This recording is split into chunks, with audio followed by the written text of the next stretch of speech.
Good afternoon, friends. I'm Dr. Aajay Shah, and we are bringing you this another great Facebook Live this afternoon. We have a lot of learning to do today. It may take hour and a half, so sit tight and we'll cover everything. We'll have fun. We'll have lots of learning. Let me give you first update on our page. We have now 28,500 followers from all over the world. We are on Instagram, we are on YouTube. We are bringing some great guests, including one today. We have now cooking live demos, mostly from my wife, but with various people. We have now new series called Women Empowerment, which we'll cover today also. We have expanded our pillars from 6 original healthy lifestyle pillars. So please invite your friends and family to our page. Share this live. If you are on live with our Facebook right now, share on your page so your friends and family can watch it. And I have a special guest today, actually. She is an excellent internist, a great lifestyle medicine physician, but more importantly, she's a great leader. I know her for the last 3 years, a great community organizer, and a very visionary person. And that guest is Dr. Padmja Patel. She lives and practices in Midland, Texas. So let's welcome Dr. Patel. Welcome, Dr. Patel. Thank you. Thank you, Aajay, for giving me this opportunity to share my lifestyle medicine journey. I incredibly appreciate all the work that you do, especially your energy and enthusiasm, this insight that you have about creating social media presence for authentic source of information for lifestyle medicine. I think that's really great. And so I admire for all the service that you are doing on a daily basis. Thank you. Thank you. Thank you very much. No, I think we all work together and I learn from our group and from everybody. So I always start with this basic question, just to know your roots. So my first question always is, where did you grow up and who influenced you in your childhood? Yeah, I grew up in India, state of Gujarat, in a town called Vidyanagar, which is near Anand. Obviously, my biggest influence as a childhood, I think, would be my mom and dad, as well as my older siblings. I'm the youngest among 5 of us. And I grew up in a small town. So Vidyanagar was a small university town surrounded by families of teachers and professors. And so that environment also influenced me in a big way, because I think it taught me that success in life means doing some meaningful work that brings joy and not necessarily just accumulating wealth. So I think that is something that I've kind of lived by. No, I think that's so true. I think our roots, the way we were raised, the way our childhood was, eventually speaks what kind of person we become. So I think, one second, let me admit people here. So my next question is, which medical school did you go to and who influenced you in the medical school? Okay. I went to Baroda Medical College in Gujarat. That's where I graduated from. And I would say there's not one person who influenced me. Obviously, I was impressed by many great surgeons who were my teachers, especially for their ability to cure a health problem in an instant. And I think that influenced my decision to pursue ENT fellowship. And when did you move to US and who's in your family? I moved to US in 1993 in my family. I have my husband, who's a Mrinal Patel, he's a gastroenterologist, and my daughter, she is currently a second-year law student at Columbia University in New York. That's impressive. That's impressive. We'll talk about that more. So tell us, what is your practice setting and what is involved in your day-to-day practice? So currently, I have a solo internal medicine practice, which I've been doing for almost 20 years. traditional primary care service now geared more towards lifestyle medicine in the last 5 years.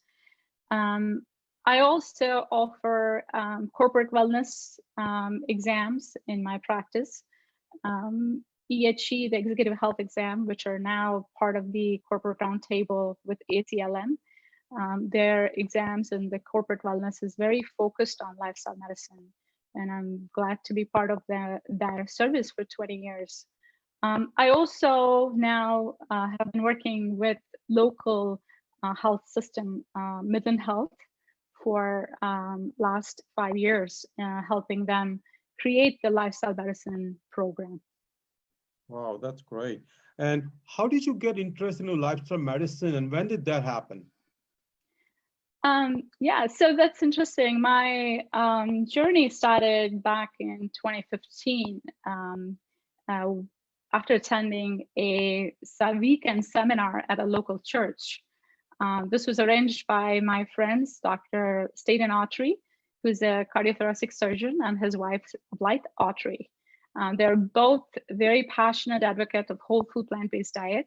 And the seminar was given by Dr. Scott Stoll of the Plantation Project.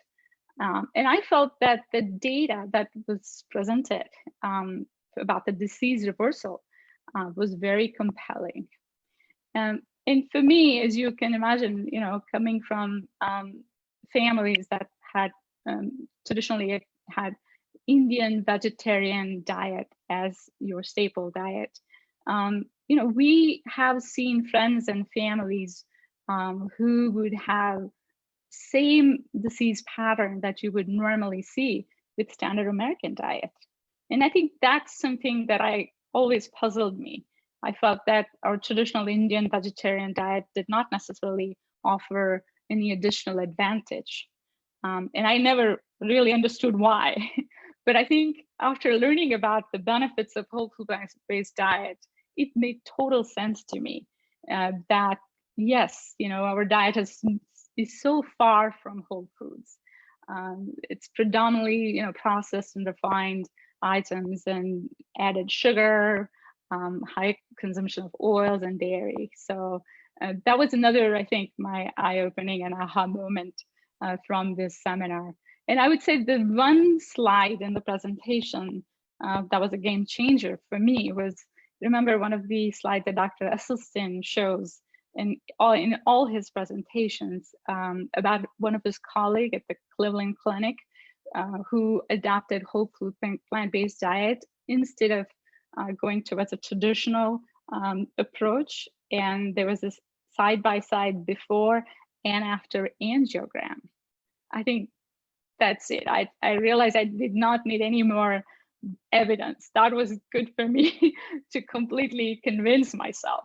So my husband and I both obviously started making changes in our own lives. And I started talking to my patients and attending conferences and reading books. And what was interesting to me was that, contrary to my personal belief that patients would not change their lifestyle, or would not make any change in their diet. In fact, patients were actually eager to learn and ready to make changes, if we took time to explain the reasons or try to educate them. And I felt that they were hungry for a reliable and authentic source of information. So some of my earliest patients really who successfully transformed their lives really were the reason, and that gave me a lot of inspiration, and I think fueled my passion to keep sharing this information and continue to practice lifestyle medicine. So, after a couple of years of sort of going through conferences, what I was really looking for is, how do I put this knowledge into my daily practice? And as a practitioner yourself, you understand that it's not that easy. There is no clear-cut reimbursement code for all the time that you spend with the patient. Again, it's very difficult to accommodate in your 15, 20 minutes of visit. all this education, counseling that's required. Sometimes you need more resources. Also, sometimes you need more trained staff to deliver this, or need more space in your office to sort of successfully practice all that you want to deliver. So there are many challenges with the approach. And I think what I have worked towards this is really to finding ways to make this connection and finding what works and what doesn't work, and what can we really put into practice. What are the programs that we can actually successfully get reimbursed? So that's really where I have put all my time and energy in the last 3-4 years.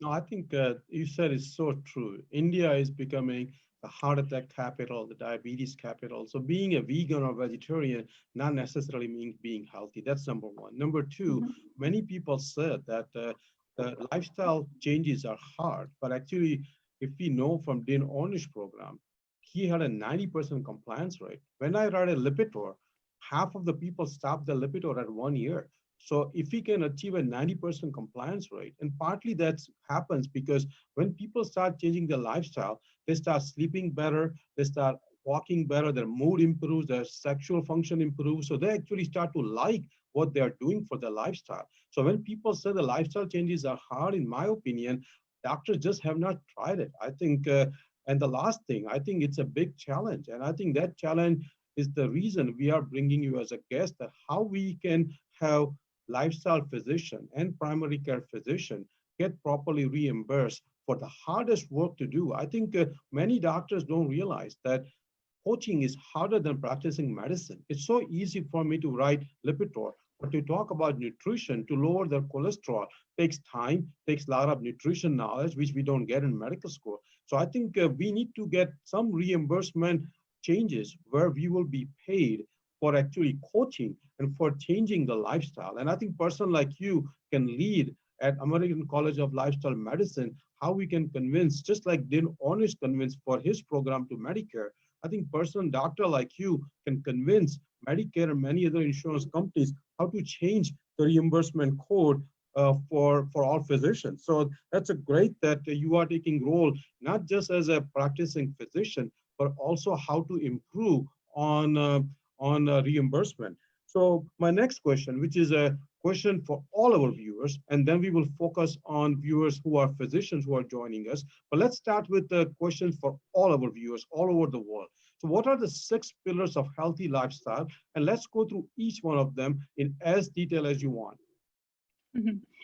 Sure. So basically, the 6 pillars for lifestyle medicine that we generally talk about in average regular office visit would be, and I actually have a little questionnaire that we ask them to fill it out ahead of the visit. So at the time, so we know where they are. So that kind of helps us, saves us time during the visit. So nutrition obviously is one of the first and fundamental aspect that we need to focus on. We ask them the 24-hour diet history, which there's a form that they fill it out, and so we know where they are. And there are some key questions that we ask about. And I think one of the most important part that I've learned is really talk about where patients are and sort of help them wherever they are. So not necessarily one size fits all approach, but depending on, first help them sort of define why they need to change their lifestyle. So that's very important. And that way we could create our prescription of lifestyle medicine accordingly. So help them define why. So if the why involves disease reversal, that means we're going to get stricter. And that means we expect that with time, they do get closer to the 100% of compliance. And it may take time. It may be baby steps that they take. It may, but at least it's not the perfection, but it's the progression that we expect. So with food, obviously, I think one of the most healthiest way to eat would be whole foods. plant-based diets without any oils. So that's really the gold standard that I would want most of my patients to eventually embrace that in full form if they can. If they cannot, they understand that you may not have complete reversal, or you may not have, perfect perfection that you're looking for, but that's okay. As long as they are happy and it's still improving their quality of life, they're still able to come off of some of the prescription medications or whatever their goals are. I think we are happy there. So nutrition wise, my really prescription is whole food plant-based diet, and I've created what's called lifestyle medicine prescription, which is kind of embedded in my software. So when they leave, we create that printout and give it to patients. So they have something to look it up to at home, and they kind of stick to that plan. When it comes to exercise, it's so important to emphasize on a prescription of what we call as fit, right? The frequency, intensity, time, and the type. Not just a vague statement from doctors saying, "Oh, you need to exercise more," but actually making a very specific recommendation of what that means and how often that would be, and how long would that be, and what type of activity that they need to do. So I think when we do that specific, when we address this, I think that gives that lasting impact. They're more likely to comply that. And then on follow-up, when we sort of talk about lifestyle vitals or sort of follow up on that, I think they're more likely to stick to it because they've kind of taken that as a prescription, and they realize that this is actually as important as prescription medications, if not more. So it's not some sort of option. This is the prescription that we're giving them. So I think it all depends on how we articulate and what we try to explain. And most people will stick to that, because I think now, I'm at a very different stage, I would say, compared to the 3-4 years ago. Now patients actually coming to see me because they are ready to do something. So, a lot of these time, I don't have to spend a lot of time because they're already in that action phase, that all I have to do is to sort of create a plan and give it to them and sort of plug them into some of the programs that we have. But yes, it's very important to continue to sort of give them direction and not become some sort of generalized, vague statements. And I think most lifestyle medicine doctors who are trained or certified do address these pillars in a right way that we have been prescribing all along. Sleep, I would say, has been a game changer for myself. As you know, all of us who are a professional, and especially going to medical school and training and all these years, I don't think I was sleeping enough till I actually attended ACLM conference 2 years ago. That conference had a good talk on sleep, and that changed completely how I looked at sleep. And as I understood the data, when I read the books by doctors Team Shahzai, husband Dean and Aajay Shah, and the importance of sleep for mental health and performance, and as well as your Alzheimer's and the risk and all these other things. I think I personally, that was one pillar that I was really not doing well, and I took it very seriously. So 7 to 8 hours is minimum that we recommend sleep, which is so important. That affects your daytime performance, your energy level, your blood pressure, as well as your weight. Some of the risk factors goes down just because you're sleeping better, including addressing the possibility of sleep apnea if there is any history consistent or questioning that. Stress management is the next one that is, again, very important, especially with the programs that we have offered early on in our lifestyle medicine program, especially Dr. Dean Ornish's program for heart disease reversal. One of the pillar of his lifestyle medicine prescription for all cardiac patients is stress management. And his studies, he's shown that 1 hour a day of stress management is what he prescribes his patients. And it was the only element of all four, which is the exercise, nutrition, stress management, and group support on Ornish program. He said that was the only element which showed that the more time people spent, there was actually more benefit. That was not the case with other elements, which means if they exercise more, they didn't necessarily see any better outcome. But the stress management was one element. The more they did, it was directly related. So that was very informative and I think impressive for us as a team to recognize. And I think all of us who were providing Ornish program got quite serious about this. And so at least I tell my patients about 15 to 20 minutes of some practice. I mean, it doesn't have to be meditation. If they have some sort of religious belief or religious practice, that would do it. But the idea is that what you do those 15, 20 minutes should give you that sense of mindfulness during the day. So it shouldn't be just something you do for 20 minutes, but it should be something that you continue and it continue to influences you during your rest of the day. So how you approach your life, how you react to things in life, all of that is tied to your stress management practices.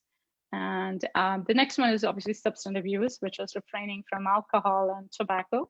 And alcohol, I think, is one area where I always like to emphasize, especially for my female patients, that there is really no amount of alcohol that is safe when it comes to breast cancer risk. So even though a lot of guidelines and a lot of places you will have the information saying, okay, 1 glass per day and not more than 7 drinks per week or whatever, but I think the recommendations, one of the most important is to realize that the risk of breast cancer, there is really no safe amount. So we definitely continue to emphasize on that. And the last pillar is the sixth one, the relationship or a social connection. It's very important, and we have seen some of the most amazing value from the social connection part with Ornish program in our practice, because it is 1 hour of social engagement that patients go through, and it's this incredible chemistry that happens in that 1 hour social connection that they participate twice a week. They all have been through heart disease or bypass or a similar journey. It is something that they share, they listen to each other, they provide support, and that becomes truly a reason why Ornish program, I think, is highly successful. I would say personally, because that's been my observation. I think that creates the chemistry which really allows people to stick to the program and continue with the program, And at the end of the program, if there's one thing they miss, is that social connection piece. So it's so valuable for all of us to find meaningful relationship in our lives and resolving conflict. I think one of the things that I always tell, that's a sort of a practice in our own home, is to resolving conflict before going to bed, within family, friends, just not carry on that sentiment, because before you know, those ongoing stress, whether it's the work related, whether it is the relationship issue, these are all things that affect us directly and indirectly. And I think it's so important to harmonize and have those social relationship in a very meaningful way. No, I think this was probably one of the best articulation of 6 pillars. I think partly because not only you prescribe the 6 pillars, but you practice yourself. So I think this came from your heart. This did not come from your training. So I think our followers really appreciate that. And to add to what you said, or to essentially repeat what you said, is that purpose is very important. Like many of our patients, their purpose to change lifestyle is not just to live long, but their purpose could be seeing their grandson's graduation, seeing their niece, or seeing their friend, or seeing their neighbor, some kind of event in their life they are eagerly waiting for, and that may be the reason they want to change their lifestyle. So I think we cannot just assume that everybody wants to live long. They may have different purpose.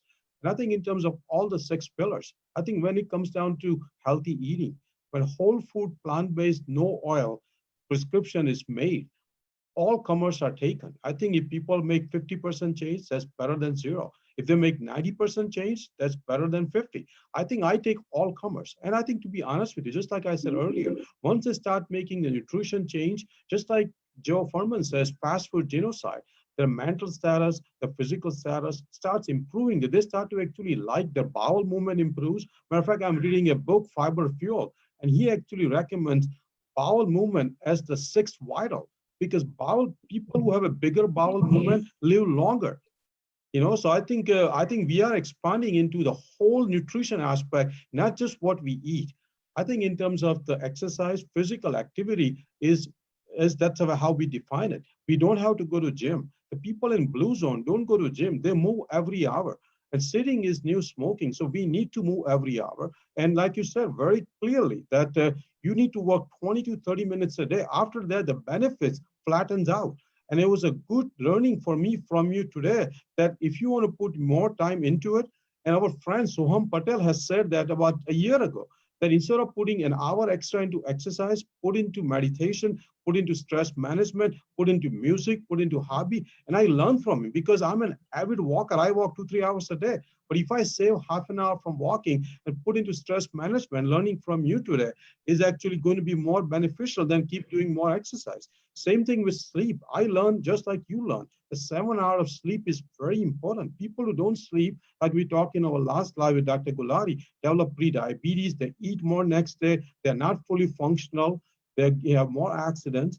I think a relationship, loneliness is as bad as smoking when it comes down to heart disease. So all the pillars you cover in a very, very elegant way is so important for all our viewers, all our followers, not just in America, but all over the world, because these 6 pillars, like Dr. Gulati just said, are prescription pillars, which has unlimited refills, number one. Number two, these medications or these prescriptions are available to everybody in the world. There are certain medications which may not be available in Africa, like available in America, but these 6 pillars are available to every person in the world. So I think this was a great message. This was a great message you brought.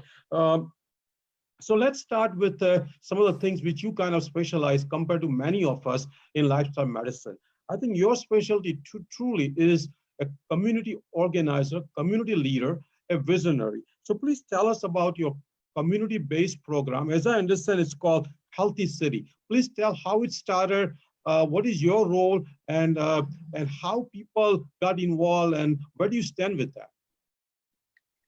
Yeah, so after working with our local hospital in creating employee wellness program with what's called CHIP, the Complete Health Improvement Program, and kept changing the cafeteria food, some of the inpatient menus to making sure they have whole food plant-based diet options, we realized that there was something bigger that we wanted to kind of create within a community, and hospital could not necessarily do that. So some of us, that included our current vice president of Midland Health, Marcy Madrid, and her husband, Carlos Madrid, my friend, Dr. Steven Autry, and his wife, Blythe Autry, myself, and my husband, we co-founded 3 couples, Healthy City back in 2016, really to raise awareness about whole food plant-based diet and its role in chronic disease reversal. And now we have really a huge, big group of passionate team members on our board. And we are ready to hire actually executive director, just so that we can continue to grow.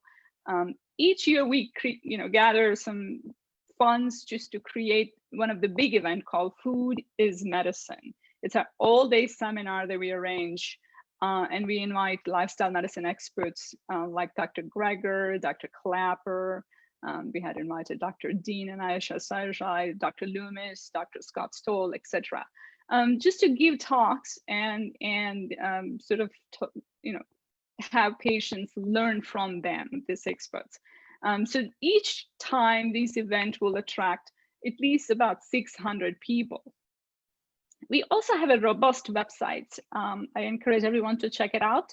It's called ourhealthycity.com with helpful resources, and we keep on adding new information all the time. We offer grocery store tours in person, which means we take a group of people through each aisle within a grocery store and help them sort of educate on how to look at nutritional label and what is healthy and what is not healthy.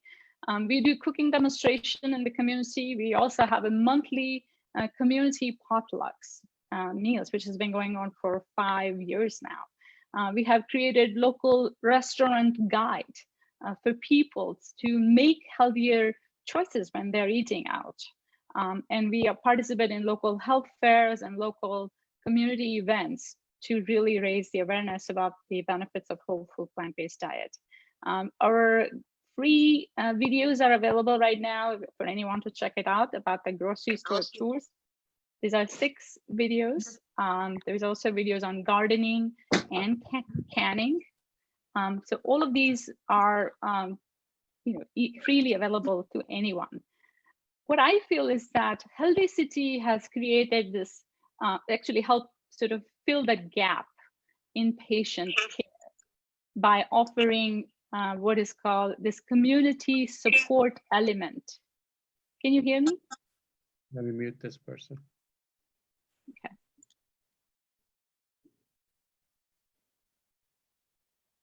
Yeah, we can hear you now. Okay. So what I was mentioning is that Healthy City has created this important piece in patient care, this huge gap that we usually have in traditional lifestyle medicine care, where there is no community support to patients. Patients come to you, you write them prescription, they go home and they're on their own.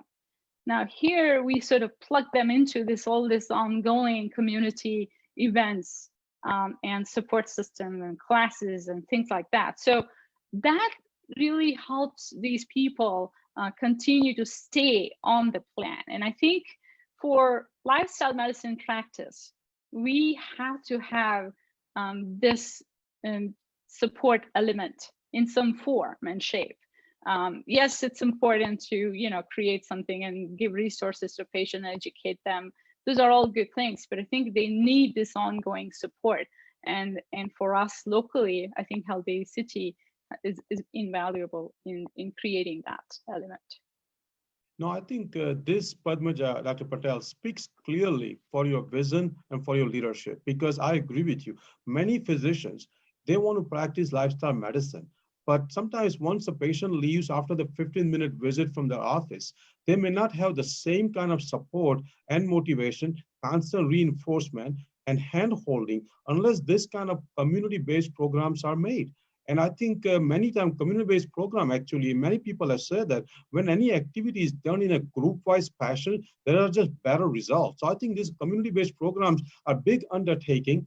I don't think I know that many programs like what you have and as successful you have. So I think we all can learn from you. We can pretty much duplicate. And I think one day, maybe we will just bring you back whole hour on how to implement this program, and all the lifestyle physicians who really want to create a similar kind of community support in their own town. I think this is a big thing. This is, in my opinion, bigger than just practicing lifestyle medicine. I mean, this is going beyond one person what can offer. This is going beyond one doctor can offer. This is creating a whole movement or a whole team of various people, including leaders from our own community, and they don't have to be doctors.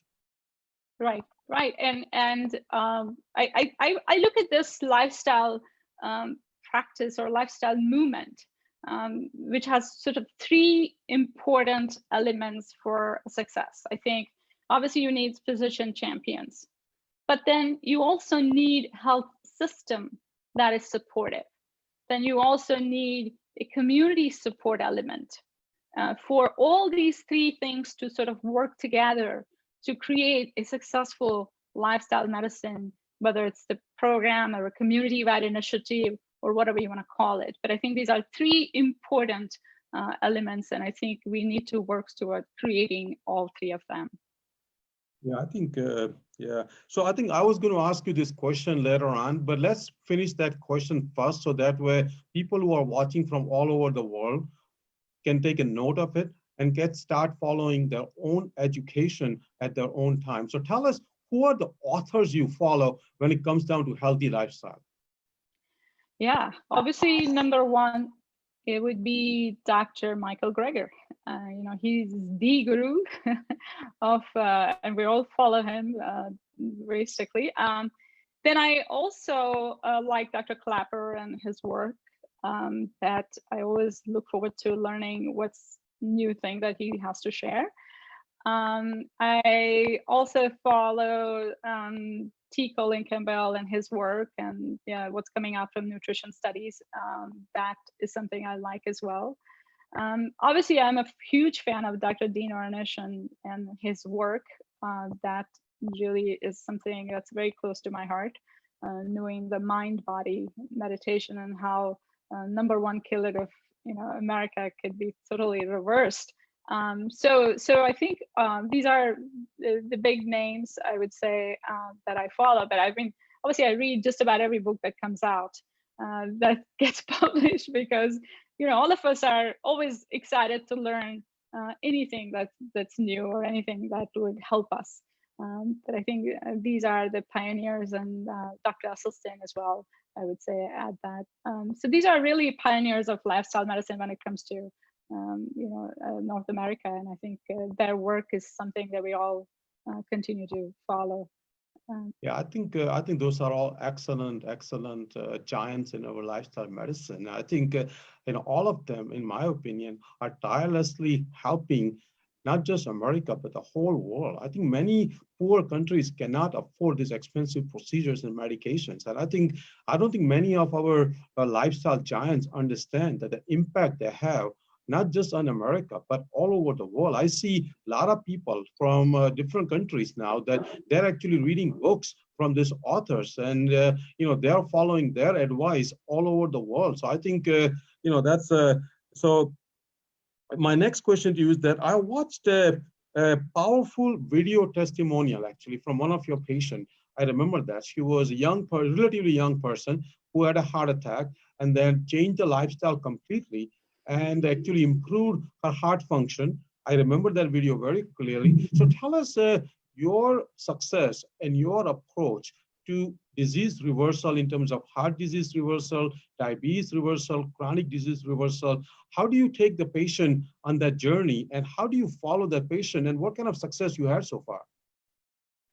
Sure. So let's first address the heart disease reversal. So we have been, I can say proudly that we were the only program in the entire state of Texas that offered Ornish program for reversing heart disease at one point. So it's been, for the last 3 years, we have offered a program locally.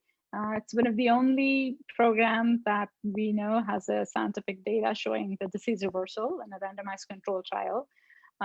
So it's been incredible, I think, for my entire team to witness this patient transformation stories. And we have amazing patient testimonies from Ornish program posted on our website, midlandlifestylemedicine.org. It's the 4 elements of lifestyle prescription that Dr. Dean Ornish recommends. Nutrition, which is the whole food plant-based diet, which is low fat with some low fat dairy. Exercise, about 300 minutes or 3 hours every week with 2 days of strength training. Stress management, at least 1 hour every day, and a group support. These are 4 elements of lifestyle prescription. What we see and what we have seen is really heart disease reversal, improvement in ejection fraction, which is the heart function, improvement in chest pain or angina, what we describe as. There are patients have weight loss, improvement in diabetes management, blood pressure improves, and obviously they need less prescription medication often. But about all of these, I think what's key that I find it is that there is improvement in depression scores, improvement in hostility, their mood improves. That is such a big impact, I think, that this program brings, which usually in your traditional cardiac care, I think the stress management is never get addressed, right? So as a cardiologist, it's the 33% risk just from having a stress that causes acute MI. That's such a big element, which we completely ignore in our traditional cardiac care. So I think this program, and as you just mentioned earlier, even though the program looks pretty intensive, which it is, what's called intensive cardiac rehab, 90% adherence rate at 1 year, which means it makes you think that why people stick to it? Well, they feel so good so soon that becomes their reason to continue sticking to the plan.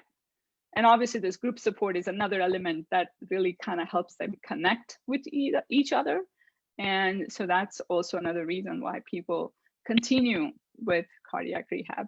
One of the other point that I wanted to make is that unfortunately, only 10 to 20% patients in who either following heart attack or stent actually gets referred in America for cardiac rehab.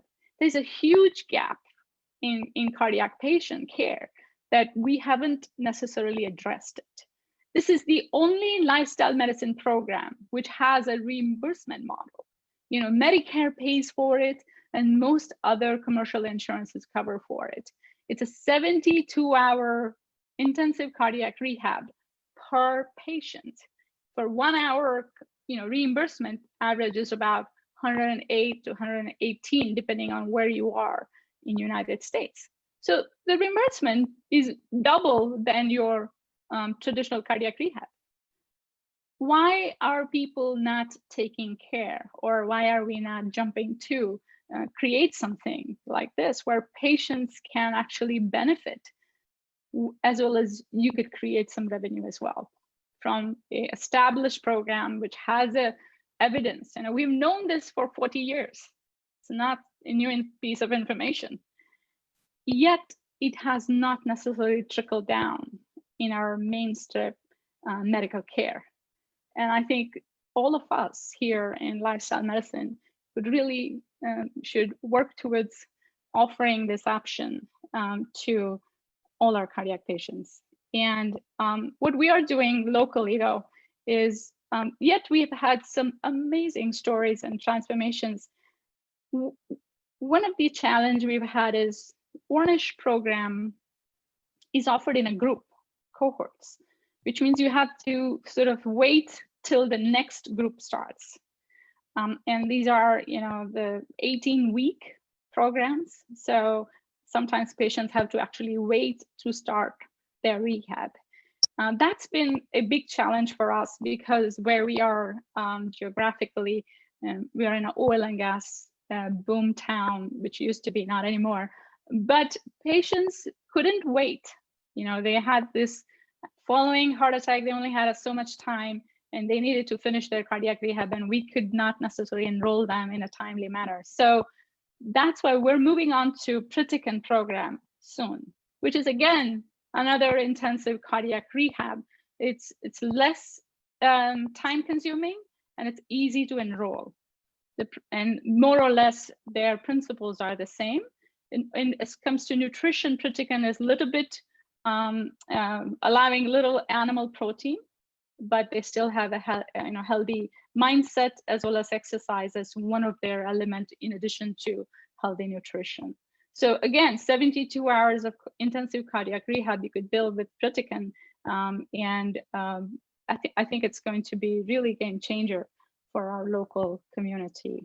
Moving on to diabetes, as a practitioner, as an internist, I've seen diabetes, all my life. And one of the things that has always bothered me is anyone who comes to you with type 2 diabetes, you prescribe the prescription medication. In a year or two, you have to add another 1 or 2 medication. And before you know, in 10 years, half of the patients with type 2 diabetics are already taking insulin. So somehow the other, you could not necessarily catch up with the progression of the disease. The prescription were not necessarily addressing the root cause of the problem. So I think that's something has changed now as we are addressing lifestyle medicine approach with focusing on nutrition and taking all that fat out of the diet, which really seems to be the root cause of the insulin resistance. And it's really changed the outcome. I have not seen the type of response that I see from lifestyle medicine approach that I've ever seen in my traditional approach that I have given to patients over the years. So that's been my motivation to create this what's called diabetes reversal program that we're now offering locally. It's a 12-week program. It's an intensive program. It's a team-based program, which means it involves physician, registered dietitian, health coach, and exercise and stress management expert. So health coach is really a key element there, where that person coach actually continues to support them ongoing, keeps them engaged, helps them with any barriers or challenges they're going through, and keeping them on track.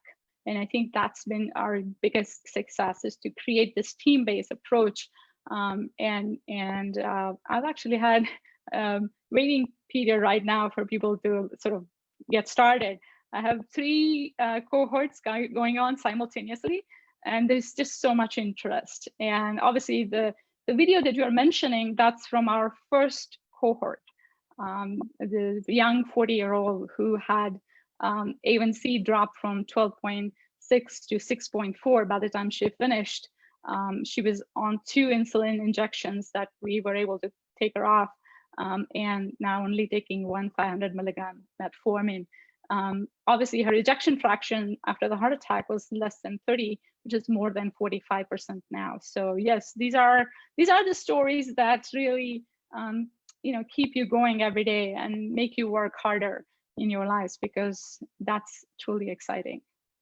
No, I think all excellent points, and I agree with you. I think Internist trial was published in 1990, so that's been 30 years now. And unfortunately, average time from research to the clinical practice is 17 years, but this has taken 30 years. So there's something mind-boggling that why the many cardiologists are not prescribing this program. I think obviously, there is some belief that this thing does not work, which we need to change at a grassroots level. I also personally believe strongly now, more so with social media platform, that we need to create a consumer awareness and demand. When a consumer is aware that this kind of program is available, they will go back and ask their cardiologist that I want to be part of the Internist program. So I think person like you, person like me, as our social platform increases, we will make every American aware that this program is available. If they go and demand their cardiologists will have no choice. Not only it will teach the cardiology, but cardiologists will have no choice but to put them into that program. And that program, in my opinion, is the future of our healthcare. Otherwise, we're going to go bankrupt for sure. That's one. Second, in terms of diabetes, I think even as a cardiologist, when I just prescribe simple things, I start to see that the insulin requirement starts going down. They start feeling better. And I think that the last thing which you said so clearly, as a cardiologist, I actually have almost like got a second win as a lifestyle physician, because when I talk to a patient about healthy eating, exercise, relationship, I make a better bond, and actually my personal stress level goes down somehow, whatever the reason, because I think I become like a friend instead of a Lipitor prescriber. And I think that gives me more joy, and I have a less chance of burnout as a lifestyle physician. So in my opinion, every physician, every specialty should have a background in lifestyle medicine for their own burnout prevention, for their own joy of practicing medicine. So I think you made a lot of great points, and that applies to every field, in my opinion. So my next question is, uh, how a lifestyle physician, or for that sake, any physician, can approach their hospital leadership if they want to start a lifestyle program or a chip program or predicament program? Because hospital typically get paid when the person is sick, when a patient is sick. If we make whole community healthy, hospital technically can lose money right now, at least in the current reimbursement guidelines and environment. So how can we convince hospital to go, which might be against their own dollars and cents? Yeah, that's a very good point. And I would say that thankfully that model of reimbursement is changing. As you just mentioned, healthcare is now really unaffordable, unsustainable. We just can't continue at the rate we're going. Healthcare systems are also struggling with lower in reimbursement and poor outcomes, in addition to changing payment models. So from the traditional way of fee for service, which is where they were getting paid for the volume, well, it's changing now, and more the reimbursement models are for value-based care, where they are obviously have to show improved outcomes at a lower cost for them to really benefit from it. So I think that's really the argument, is to make a case for lifestyle medicine in this changing reimbursement model, which is moving towards a value-based care. There is also this population health element, which is now required for a lot of healthcare system to address. And I think what better way to do it than to bring lifestyle medicine or community engaged lifestyle medicine, which can bring really much more bigger impact. And also many hospitals are self-insured. So we could, and what we did locally was, since Midland Health was a self-insured entity, what we brought was first CHIP program, complete health improvement program, as an employee wellness. We did 30 employee cohort IRB study. We proved the model that yes, it works. There is improved health outcomes, decreased reliance on prescription medications. And that was our way to prove to the hospital that yes, this lifestyle model and programs work. So I think the good part of talking should be about based on where the hospital is, whether they're self-insured, then they definitely want to save millions of dollars just by making some of these changes in employee health and wellness. Also, thankfully, some of these reimbursement models are changing, which are forcing them to look at the payment models in a different way. And also, some of them are making ACOs and clinically integrated network. Again, the emphasis is on value-based care. And I think lifestyle medicine has a huge role right there to justify that.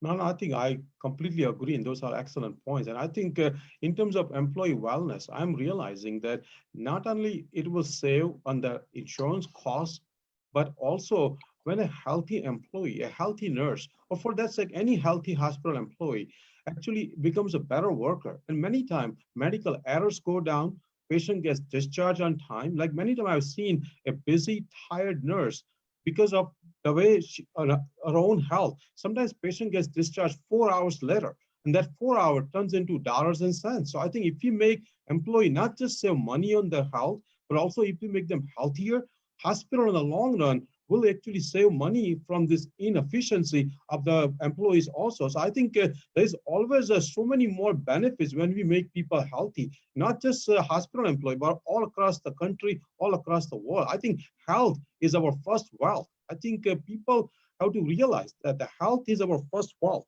So my next question is, people in general are very hesitant to take care of any preventative care, whether it's taking care of their car, taking care of their house, and same thing applies to taking care of their health. A person who's feeling good, for example, 30 or 40-year-old person who's feeling good and feels that, there is no medical conditions, they almost feel invincible. How we can convince them to take part into this lifestyle movement, maybe pay a small upfront cost to get educated, to get some of the proper lifestyle approach and programs, so they can, on the long run, save on their health, save on their suffering, and save on their cost. Yeah, I think that's a very good question. And I don't think I have a real good answer, but I'll try to explain what I would think. But first of all, I think there has to be a standardized approach for lifestyle medicine care, which is, I think, very important, bringing physician into the center of this team-based approach, which everyone is offering. So keeping the physician at the center of this care and the delivery is very important for patient trust. And so that's important part of overall picture.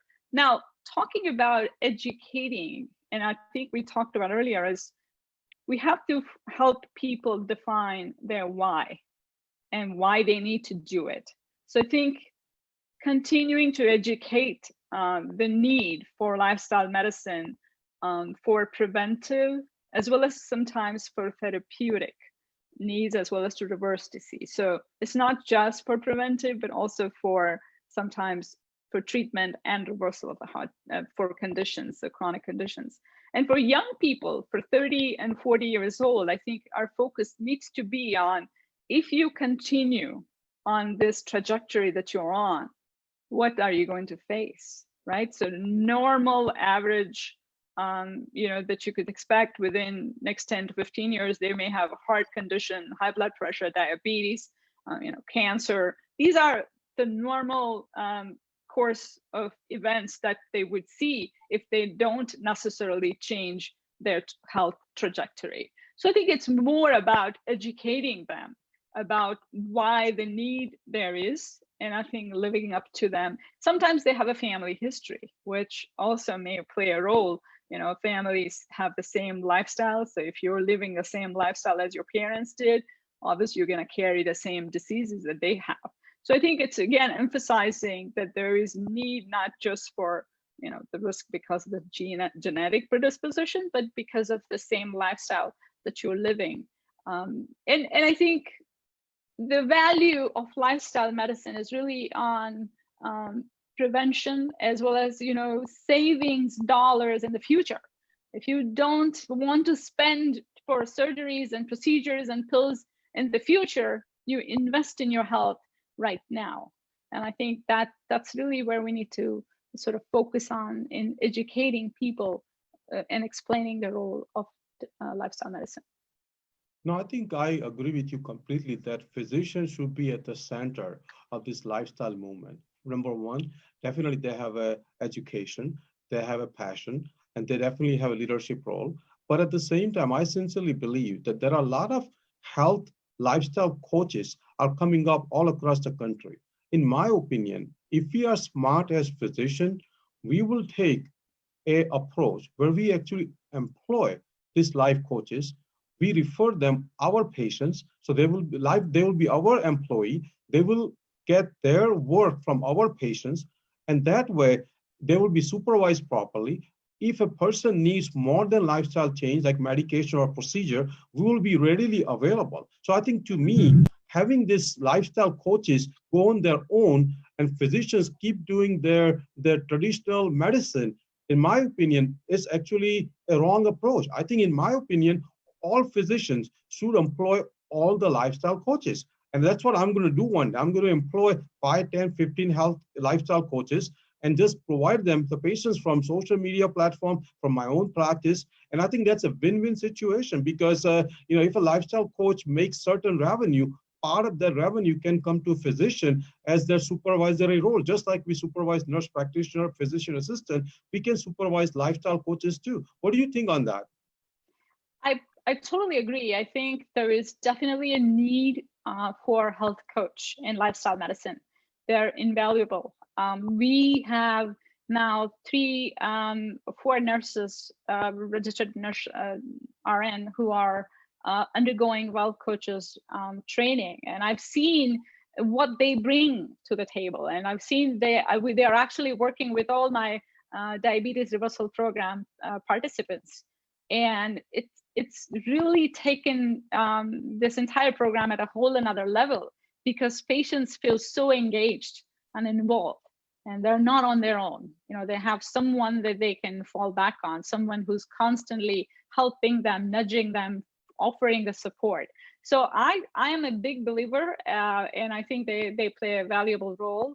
I also feel that they should not be necessarily providing any free services. They need to be charging for their time, because they play a very crucial role in helping patients, especially in the behavioral change part. Now, I think that brings my exactly the next question. What do you think? And we have kind of discussed this thing in our own group meetings. What do you think is a happy balance, where as a lifestyle physician or as a lifestyle coach, giving free education to earn the trust and respect, and obviously the knowledge base from people, and then obviously charging them for certain other education? And I think that balance, because like, for example, WhatsApp group or Facebook group, they're all free platform. Like right now, we are on Facebook Live, and millions and billions of people can watch us all over the world. It's free. So same way, I sincerely believe that there is a role of some free education. At the same time, there is a role of creating some kind of a fee-based education. So how would we tackle that?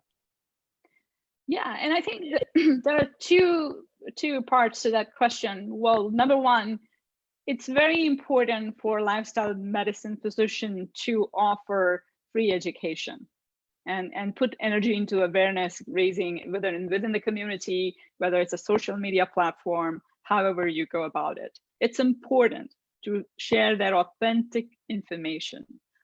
Now, when it comes to social media platform, obviously, there are some kind of gray zone, which means, question about the liability, or how much you want to share, or what you share, you want to make sure the patients or people who are watching don't think that you are actually giving them any personal advice, because that becomes a concern about the liability. So your general information, I personally think, is okay, but there has to be some amount of disclosure where you got to make sure people understand that you're not giving them any personal advice.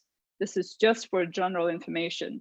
So I think that boundary between personal and professional work needs to be defined in your social media world. So obviously, patient privacy is very important again. Free is important, but you just don't want to give out everything for free. I think it just devaluates all the effort that you and I and everybody else is doing in this world. So there are, primary care providers who want to make a living out of this, and so we want to still sort of create that platform for them.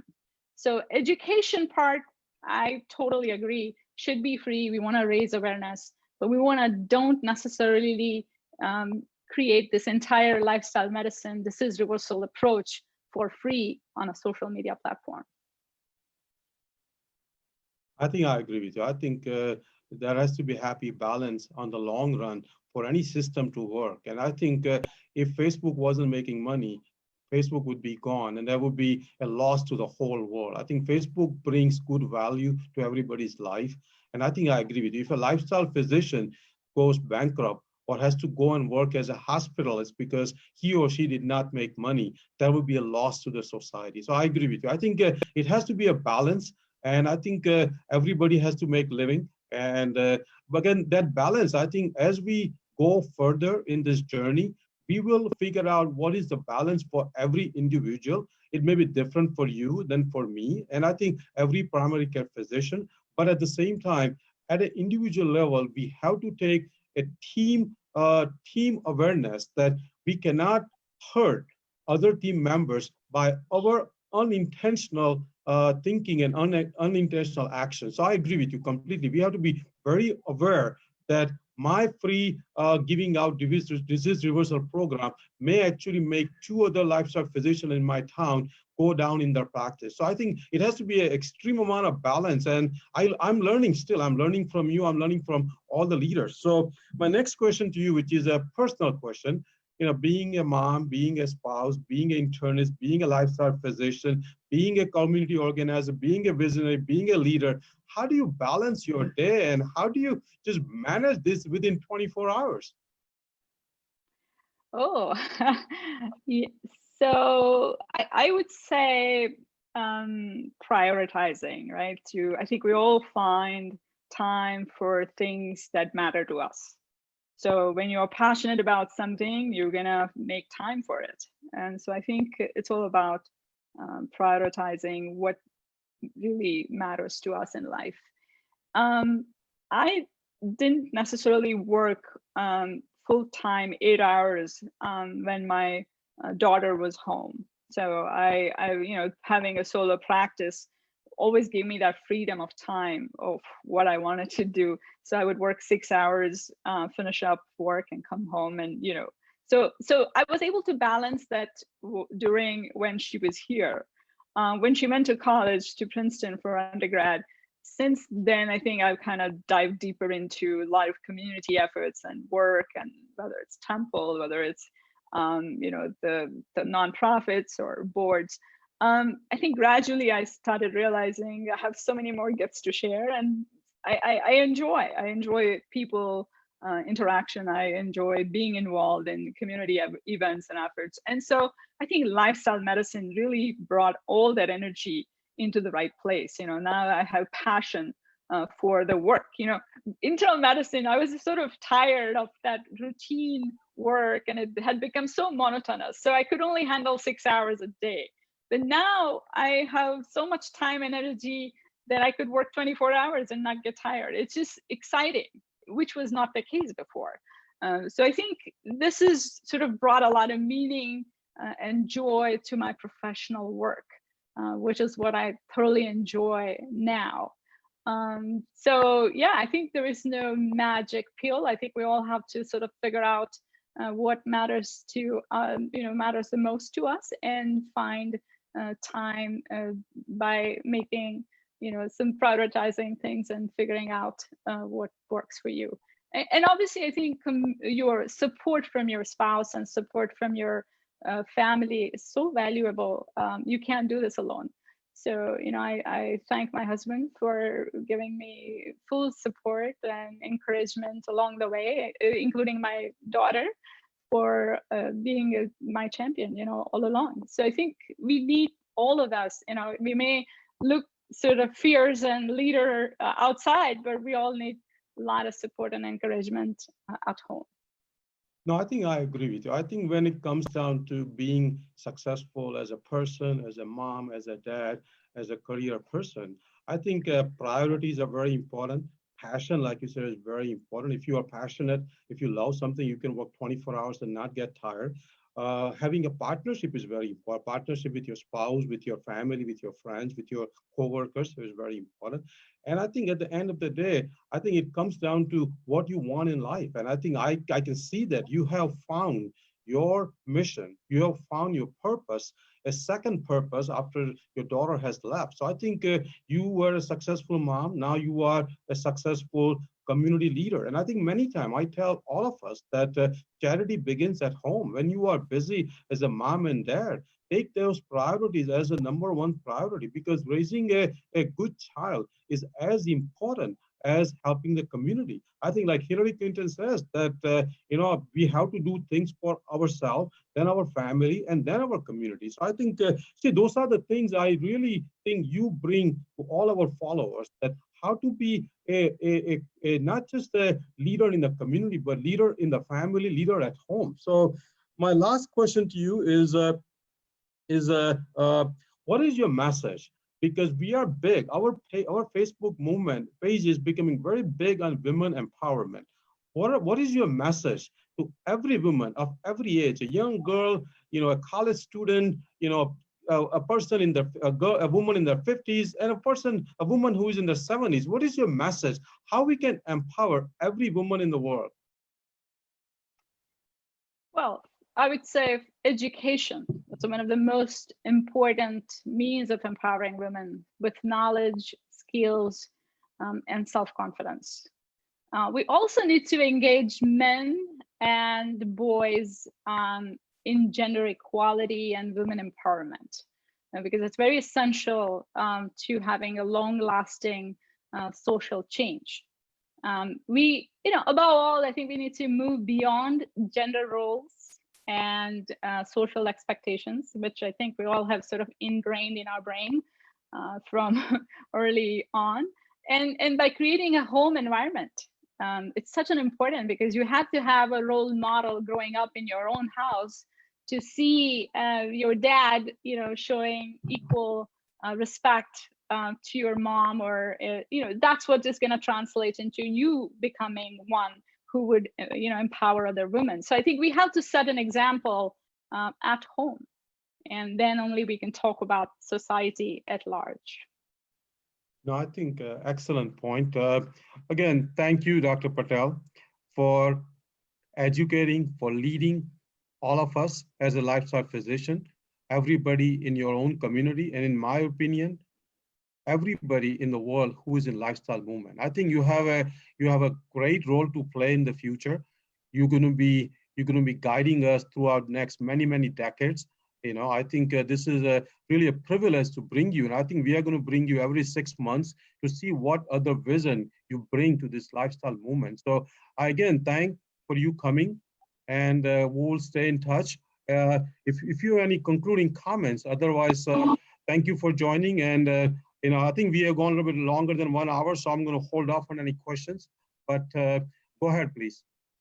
Well, thank you. Thank you for giving me this opportunity to share my journey. I'm really grateful for this opportunity and reaching out to all your members and participants and in the group that you have. And I'll be happy to answer any questions that come up in the comments. We'll sort of look it up and see if there's anything that requires my input. But thank you, and I wish you all the best as you continue this journey along in promoting lifestyle medicine on the social media. Thank you, Aajay. Yeah, thank you so much.